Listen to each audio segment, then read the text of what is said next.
We've worked on anti-racism projects for years, and football has been a particular one. Let's kick racism out of sport. It's only the colour of the shirt and caps. 20 years, and we seem no further on.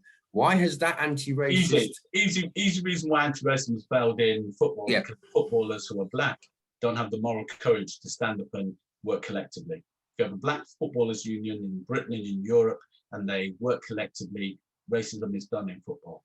If they say we're going to down tools until you sort this out, it'll be sorted out overnight.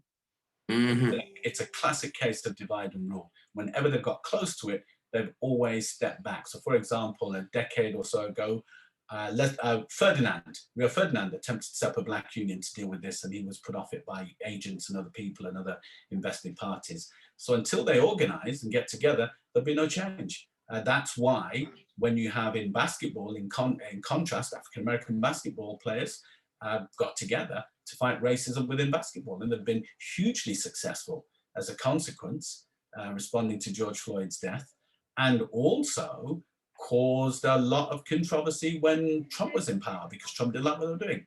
So it's simple. If you can get the top players to form a union and push for change, there'd be change.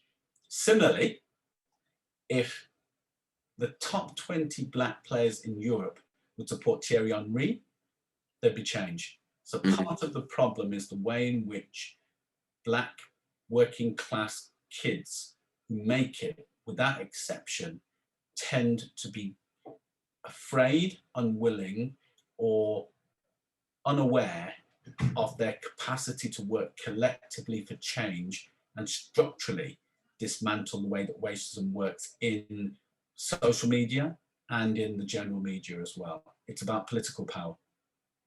Wow. That's perfect. It's simple. Absolutely perfect. It's simple. If Rashford gets together with Pogba, gets together with Raheem, I mean, they've done a little bit, a little individually, you know, with if they all get together and say, thank you, PFA, we've now got a black BFA, and it's European-wide as well, and we're going to work for our members' interests in terms of what they require, including, of course, Twitter would change overnight. It's about political power. You do a copyright infringement on Twitter, they get you in a couple of minutes.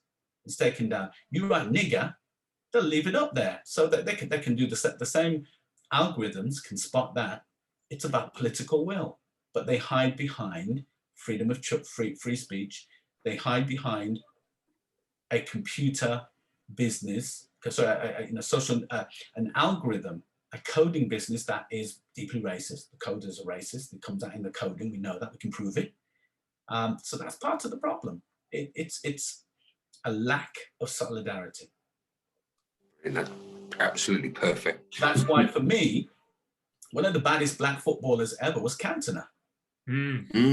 Why? Frenchman. Because he dealt with it. Cantona did what? I love Cyril. Cyril wasn't going to give anybody a kung fu kick. Laurie Cunningham wasn't going to do it. Hey, the governor, Incy, wasn't going to do that at all. You know, as bad as they were. And I've seen some big beefy black footballers over time. Well, Cantona was the one who said, nah, man, you're not going to insult my people. My mother, drop kick you. And what did it lead to? An unveiling of the deep-seated racism and the whole. Cantona had the moral courage to do it. Some people might say it was a bit mad, but he had the courage to do it.